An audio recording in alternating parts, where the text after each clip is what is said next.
T20 format అనగానే భారీ స్కోర్లుంటాయని అనిపించే అభిమానులకు ఈసారి నిరాశ ఎదురుకానుంది. ఇప్పటివరకు జరిగిన మ్యాచ్లన్నీ దాదాపులో స్కోరింగ్వే కావడం విశేషం. తక్కువ పరుగులే లక్ష్యంగా ఉన్నా సరే చివరి వరకు ఏ జట్టు గెలుస్తుందో చెప్పలేని పరిస్థితి. 1-2 మ్యాచ్లు తప్ప మిగతావి హోరాహోరీగానే సాగుతున్నాయి. బౌలర్లకి అనుకూలంగా ఉన్న పిచ్లు కావడంతో బ్యాటర్లకు ఇబ్బందులు తప్పడం లేదు. ఐర్లాండ్తో మ్యాచ్లో టీ20లోనే నెంబర్ 1 బ్యాటర్ సూర్యకుమార్ యాదవ్ క్రీజ్లోకి వచ్చాడంటే సిక్స్లు చూస్తామని అనుకుంటాం. కానీ అతడు కూడా భారీ షాట్లు కొట్టేందుకు ఇబ్బంది పడ్డాడు. అంతకుముందు వార్మప్ మ్యాచ్లోనూ స్పిన్నర్లపై అటాక్ చేద్దామని భావించిన శివం దూబేకు చుక్కెదురైంది. దాంతో ఇక్కడ బౌండరీలు బాదడం అంత సులువేం కాదని తెలుస్తోంది. అయితే ఇప్పటి వరకు అమెరికా వేదికగా జరిగిన మ్యాచ్లు గమనిస్తే సిక్స్లు చాలా తక్కువే నమోదయ్యాయి.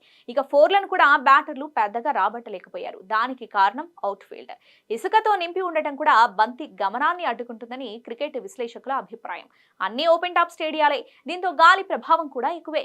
బౌలర్లకు అదనంగా పుషప్ లభిస్తుంది. సరైన లైన్ అండ్ లెంగ్త్ తో బంతులేస్తే వికెట్లు వస్తాయని ఇప్పటికే బౌలర్లు నిరూపించారు.